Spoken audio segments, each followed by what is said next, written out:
the White Spot restaurant in Goleta. The restaurant had a counter with 12 stools, a pinball machine, and a jukebox. It was located between a Marine Corps base and an Army base, the perfect location for hungry soldiers seeking hamburgers. Nobby opened each morning, again, at 5 a.m. and sold at least 100 hamburgers by 8 a.m. After a few years, Nobby sold the restaurant to a couple who were regulars of the White Spot, and he moved back to Los Angeles, where his sales career would really begin to take off.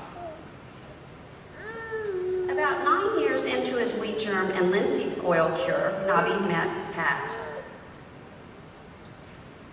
She was on a date with another man at Serrano's, a Los Angeles dinner club. The club owner introduced them. They soon began dating, and Nobby, ever the optimist, promised her diamonds and pearls, when in fact it was Pat who had the steady income at the time. So she signed the loan on his 1955 Packard. But Pat believed Nobby when he had made that promise, and believed in him. And rightfully so. They were married 7 years from that first meeting on August 1st, 1959. And in addition to diamonds and pearls, they had a life full of excitement, wonderful friendships, incredible company growth, travels, and real love.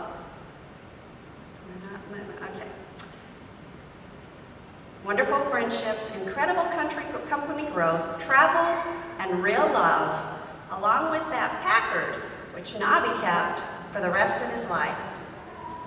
Okay, now we skipped up about a whole bunch. Just a moment.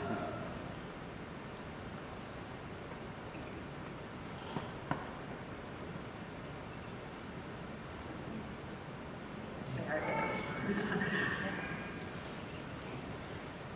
And this was taken just the other day. He still has the Packard there at his house. During his courtship of Pat, Nobby bought Constant Industries and started his business in El Monte, California. Quite working. Some trouble with the clicker, sorry. There we go, Constant Industries. Just one moment.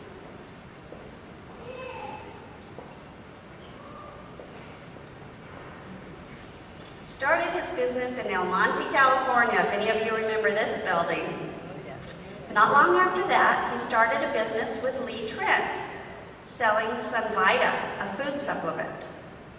He still had little money, but his big dreams kept moving him forward.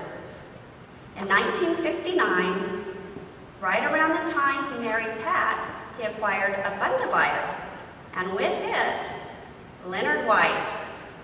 And along with Leonard White, his wife Rose, who became dear and longtime friends of Pat and Nobby. Abundavita was already distributing the finest, most powerful, and most natural products available to countries around the world. But while Nobby was happy, he was not satisfied. He sensed there was more to learn. And as Nobby's search for the keys to a long, healthy, and dignified life continued, his extensive studies led him to a place called Hunza. It was in the Himalayas. There, descendants of Alexander the Great's army lived relatively untouched by civilization for 2,000 years. Women gave birth to healthy babies at age 80. 120-year-old men carried hundreds of pounds each week through a 68-mile mountain pass. The average lifespan was 140 years.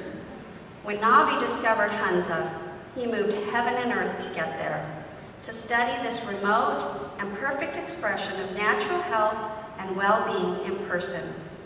He knew he had to study Hunza and the whole experience to extract the principles that made them the epicenter of long life and total wellness.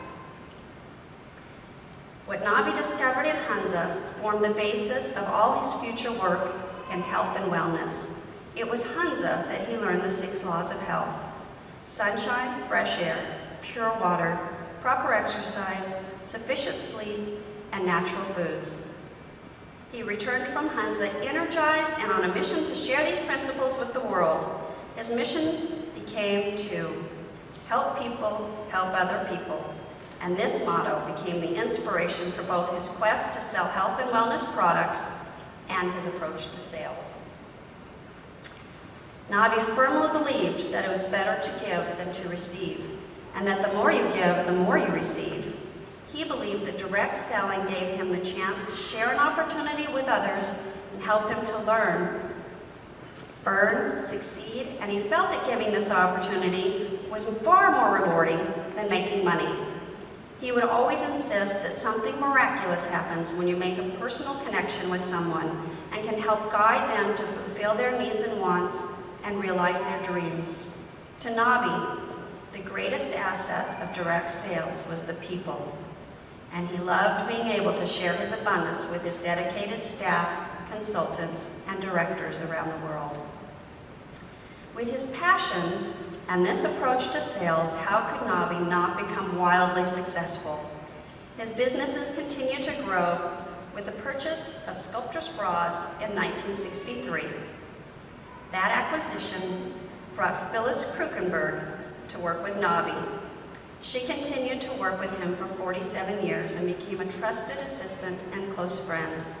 For over 30 years, Nobby continued to grow and expand his business, along with Phyllis Krukenberg and Lee Trent, to include skincare, body care, and cosmetic aids that use natural ingredients and naturally grown and tested products long before it had become environmentally aware, before that had become popular. He invested years of research into the healthiest ways to make these products, and he expanded to sell them in 18 countries around the world. Starting with just $750, some help with a nutritionist, Nobby grew these businesses together, called Nutrimetics, into an international company with 200,000 distributors worldwide and an annual revenue base of $200 million. Nobby was truly a visionary, always looking to see what was next on the horizon. As he guided the company through this impressive growth, he moved the company's headquarters to the City of Industry, a location that also turned out to be visionary. In 1969, he bought 10.5 acres before the 60 freeway existed. Once the freeway was completed, it was just yards from their shipping dock, putting Genique in the perfect location for growth and expansion. He also established the Nutritional Research Foundation in 1968, which over the years has provided funds to support nonprofit research in the fields of geriatrics, new food research, nutrition, and ecology. Now, Nobby was a bit of a late starter. One of his general managers, Bill Roach, came to meet Nobby in the US after Nutrimetics had expanded into Australia. So Bill traveled from Australia to the office, and after a few days in the office, Bill noticed that Nobby always seemed to arrive at the office just as Bill was leaving for the day. Concerned, Bill decided that perhaps he ought to try a different deodorant so that Nobby would stop avoiding him.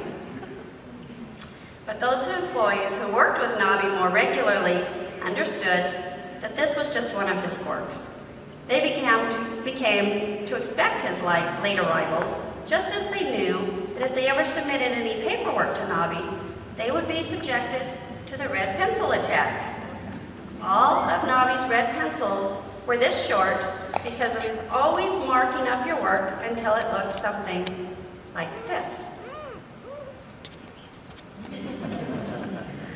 Nobby's employees loved and accepted him as he was.